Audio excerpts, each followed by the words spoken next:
ಸಂಖ್ಯೆಗಳದಾವ. ನಾವೇನ್ ಮಾಡಬೇಕು, ನಾವು ಲೆಕ್ಕ ಮಾಡೋದು ಏನ್ ಮಾಡ್ತೀವಿ, ಬೋರ್ಡ್ ಮ್ಯಾಗ ಲೆಕ್ಕ ಮಾಡ್ತೀವಿ. ಅದೇ ರೀತಿಯಾಗಿ ಪಾಟಿ ಮ್ಯಾಗ ಅಲ್ಲಿ ಕಾಪಿ ಹಾಕಿ ಮಾಡ್ತೀವಿ.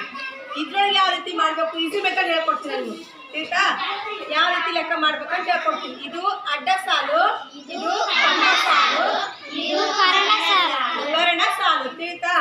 ಈಗ ನೋಡ್ರಿ, ಅದೇ ರೀತಿಯಾಗಿ ಇದು ಲೆಕ್ಕ ಫಸ್ಟ್ ಹೇಳ್ಕೊಡ್ತೀನಿ, ಸಂಕಲನ ಹೇಳ್ಕೊಡ್ತೀನಿ. ಈ ರೀತಿಯೂ ಕೂಡ ನಾವು ಈ ಕೋಷ್ಟಕ ಬಳಕೆ ಮಾಡ್ಕೊಂಡು ನಾವು ಲೆಕ್ಕವನ್ನು ಕೂಡ ಮಾಡ್ಬೋದು. ಎಷ್ಟು ಇಲ್ಲಿ ಇಲ್ಲೆಷ್ಟದ 38ರಲ್ಲಿ 35 ನಾವು ಕೂಡಿಸ್ಬೇಕು. ಈ 38 ಎಲ್ಲದ ಇಲ್ಲದ 35, ಆಯ್ತಾ?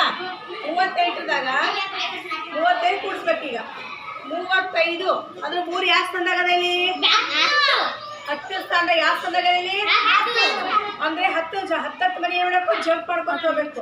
10 ಮನೆ ಎಷ್ಟು ಜಂಪ್ ಮಾಡ್ಬೇಕು ನಾವಿಲ್ಲಿ 1 2 3 ಅಂದ್ರೆ 35 ಈಗ 3 ಮನೆ ಜಂಪ್ ಮಾಡಿವಿ ಅಂದ್ರೆ 10 ಸಂಖ್ಯೆ ಮಾಡಿವಿ, 3 ಮನೆ ಜಂಪ್ ಮಾಡಿವಿ 35. ಈಗ ಇನ್ನ ಎಷ್ಟು ಕಡಿಮೆ ಇತ್ತಿಲಿ 5 ಅಷ್ಟೇ ಎಣ್ಸ್ಕೊತೀವಿ. 5 ಮನೆ ಎಣ್ಸ್ಕೊತೀವಿ. 1 2 3 4 5 ಎಷ್ಟಾಯ್ತು ನೋಡಿ 73 ಲೆಕ್ಕ ಆಯ್ತು ನೋಡು.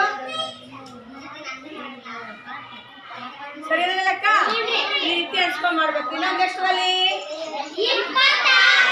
ನೀವೆಲ್ಲ 76 ಹೇಳು ಮರೆಯಮ್ಮ, ಎಲ್ಲ 26 ಹೇಳು. 26 ಎಲ್ಲ ಹುಡುಕಾಡು. 26 ಇಲ್ಲದ ಅದ್ರ ಕೆಳಗೆ ಎಷ್ಟದ 16 ಒಂದು ಎಷ್ಟು ಸ್ಥಾನದಾಗ ಎಷ್ಟು ಮೈನ್ ಹಾಕ್ಬೇಕು ನಾವೀಗ ಜಂಪ್ ಮಾಡ್ಬೇಕು. 1 ಮೈನ್ ಜಂಪ್ ಮಾಡ್ಬೇಕಾ, 1 10 ಸ್ಥಾನದಾಗ ಅಂದ್ರೆ 1 ಮುಂದೆ 1 ಪೂಜೆ ಕೊಟ್ಟರೆ ಏನಾಗ್ತದ 10 ಆಗ್ತದ.